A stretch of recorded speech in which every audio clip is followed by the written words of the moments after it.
Beetroot ரசம் வைக்கலாமா, பீட்ரூட்டில் ரசமாங்கிற அளவுக்கு அந்த அளவுக்கு டேஸ்ட்டு நல்லாயிருக்கும் பீட்ரூட் ரசம். இதுக்கு ஒரு பெரிய பீட்ரூட்டை கட் பண்ணி வச்சுருக்கேன். தோல் எடுத்துகிட்டு தக்காளி ரசத்துக்கு தேவையான பொருள்லாம் எடுத்து வச்சாச்சு.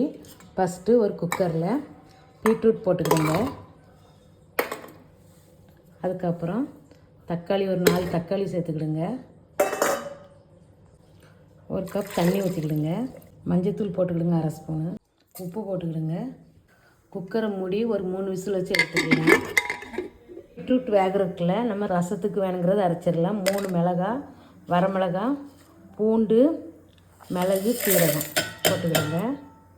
இது கூட கொஞ்சம் கொத்தமல்லி இலை, கொஞ்சம் கருவேப்பிலையும் போட்டு அரைச்சிட்டு வந்துடலாம்.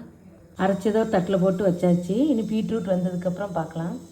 பீட்ரூட்டும் தக்காளியும் வேக வச்சதை ஆற வச்சாச்சு. மிக்ஸி ஜாரில் ஊற்றிக்கிடுங்க. இதை அரைச்சிட்டு வந்துடலாம். பீட்ரூட் அரைச்சதை ரசம் வைக்கிற பாத்திரத்தில் ஊற்றிக்கிடுங்க. இது கூட நம்ம ஒரு கப்பு புளி தண்ணி வச்சுருக்கோம்ல, இதை பீட்ரூட்டை அலசி ஊற்றிக்கலாம். பீட்ரூட்டு தண்ணி புளி தண்ணி எல்லாம் சேர்த்தாச்சு. இதில் நம்ம மிளகு சீரகம் அரைச்சி வச்சுருந்தோம்ல, இதையும் சேர்த்துக்கிடுங்க. சேர்த்துட்டு நல்லா கலந்துட்டு இனி இதுக்கு ஒரு தாளிப்பு கொடுத்துடலாம். ரசத்தை தாளிக்கிறதுக்கு 1 ஸ்பூன் தேங்காய் ஊற்றியாச்சு. கடுகு போட்டுக்கிடுங்க. சின்ன வெங்காயம் போட்டுக்கிடுங்க. கருவேப்பிலை சேர்த்துக்கிடுங்க. வரமிளகாய் சேர்த்துக்கிடுங்க.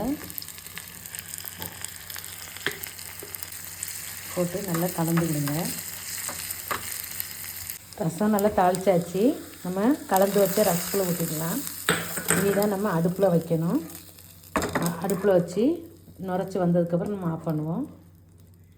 பீட்ரூட் ரசம் நல்லா சைடில் நுர வந்ததுக்கப்புறம் கொஞ்சம் மல்லி இலை போட்டுக்கிடுங்க. அடுப்பை ஆஃப் பண்ணிடலாம். பாருங்கள், நல்லா கலந்து விட்டுக்கிடுங்க. இனி அடுப்பை ஆஃப் பண்ணியாச்சு. சுவையான டேஸ்ட்டான பீட்ரூட் ரசம் சூப்பராக இருக்கும்.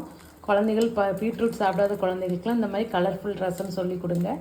அவ்வளோ டேஸ்ட்டாக சாப்பிடுவாங்க. இந்த மாதிரி ஒரு முறை ட்ரை பண்ணி பாருங்கள். பீட்ரூட் ரசம் டேஸ்ட்டு பக்காவாக இருக்குது. இந்த வீடியோ பிடிச்சிருந்தால் லைக் பண்ணுங்கள், ஷேர் பண்ணுங்கள். புஷ்பா குக்ஸுக்கு சப்ஸ்கிரைப் பண்ணுங்கள். அடுத்த வீடியோவில் பார்க்கலாம்.